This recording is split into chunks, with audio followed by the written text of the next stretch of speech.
So I'm here with the Honda NT1100, new for 2022. Fabulous bit of kit. I've been actually doing some video footage on the road on this motorcycle. So I wanted to take the opportunity just to do a bit of a walk around the bike, just to show you a little bit about it and to tell you about my experience. So it's fair to say I have a bit of a sports bike background, and despite my ever increasing belly and trying to fit snugly into my leathers, they look a bit spray on nowadays. And I really like my sports machines, so sometimes when I experience bikes that are a little bit more touring based, they don't necessarily float my boat. Now, you've probably heard a lot of people talk about this bike's touring capabilities, but I'm guessing there's quite a lot of riders out there that come from a similar background to me and want to know about its credentials as a bike that's, comfortable, easy to ride, effortless, forgiving, all those elements that you need on the road, but also is capable of being a bit exciting. So let me talk you through it. Okay, so first things first, and the first thing that I noticed when riding this motorcycle is we fit a comfort seat to this bike. Just £125. I don't know if that sounds a lot to some people, but trust me, it is worth every single penny.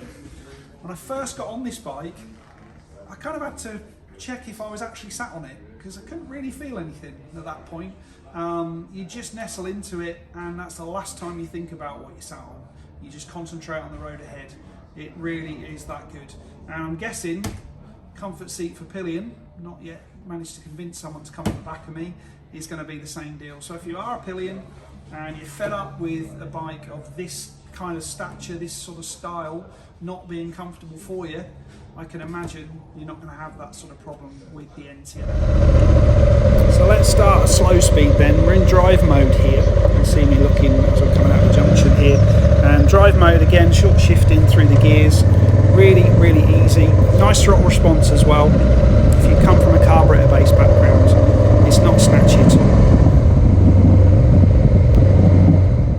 Now I'm cheating ever so slightly because this bike is actually a sold machine that's waiting to go out to a customer. And our demonstrator has the panniers, which come as standard. I mentioned the comfort seat, it has both that for rider and pillion. It also has a top box. Now, I've got a slight gripe about the top box. What I like about it, first of all, is Honda are now styling panniers, luggage, top box, etc. to suit the bike, the aerodynamics of the motorcycle and the style of the bike.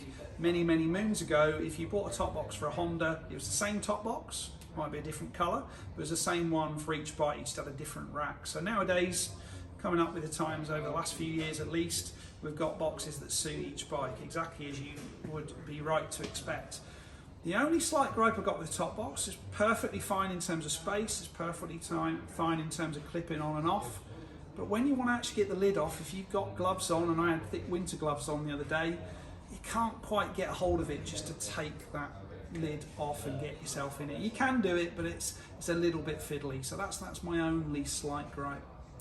That is actually my only gripe with the entire bike, and I'll come on to that in terms of the front of the bike, the clocks, and also the switchgear. So back to my supposed sports bike background, this is starting to get some speed up now. So I'm in sport mode level 3 in this clip. You can start to see the trees rushing past me a little bit. In my school days I was told I was always easily distracted, so it's nice to be on a bike where you can just concentrate on the road ahead. The clocks are really clear, you can see exactly what mode you're in, you can make adjustments to the heated grips and see exactly what level you're at, which made a big difference to me because I decided to wear summer gloves.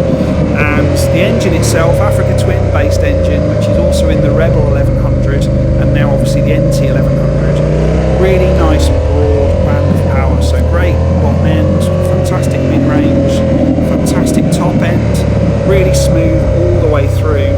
I should add, by the way, we're on a DCT in this clip, but actually the manual, if you want to go for the manual option, really light clutch, really slick gearbox.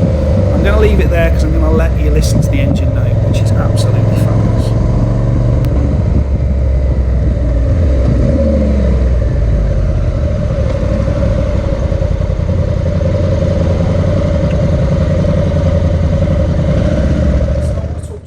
The switchgear on the motorcycle now, and particularly where dual clutch transmission is concerned, or DCT, as you'll have heard it. It's not auto, we're not allowed to call it that.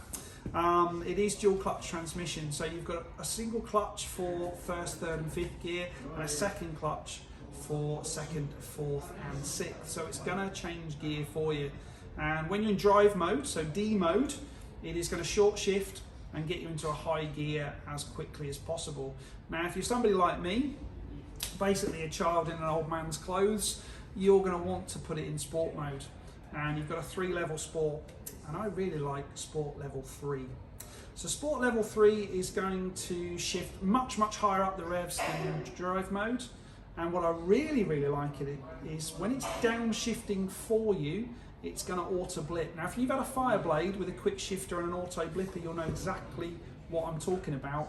It's going to give you that really satisfying note on the overrun and then going down the gears. Boom, there you go, that's my impression for the day. And honestly, it is beautiful. You forget you're on a tourer for a second and you think you're that track day legend that you always dreamed you would be and never have been. Back to the switch gear though, just for a second. One of the things I do, maybe it's because I'm used to a sports bike, is I hang off the end of the bars. I tend to sit here as opposed to here. So I did have to teach myself just to tuck my hands in on the bars and stop hanging off the bar ends.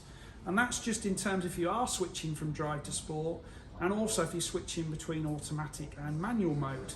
I said that A word.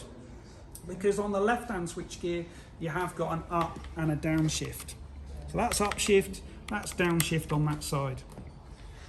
With your switch gear as well, you can change the characteristics of the engine, and you can do that on the move, and as soon as you come off the throttle, it will just set it into whichever mode you want it. So whether it's road or urban or sport or tour, you can actually take that yourself from the switch gear again, off the gas, and it will change it for you. Talked a little bit about the detail on the bike, a little bit about the functionality of the motorcycle. What I wanted to finish with, I don't want to go into too much detail on this bike because I'm guessing if you're looking at this motorcycle, you've already heard a lot of technical analysis and you've already heard about its touring credentials. It's comfortable, it's easy to cruise, especially with cruise control set as well. It is a very good touring machine. But as I said earlier, I come from a different background and I want to help people understand its sporting credentials. Trust me, if you've had a Fireblade, a GSX-R1000, a ZX-10, an R1, or even a Ducati, and you're looking for a bike that's comfortable, but still got a personality, still got that sense of when you want to kind of focus and ride a bit harder or a bit more enjoyably, if you want to carry your speed round corners, then it will do it, I can assure you. Ridden properly, this bike is absolutely superb. So, my advice, if you don't believe me, come and test ride it for yourself.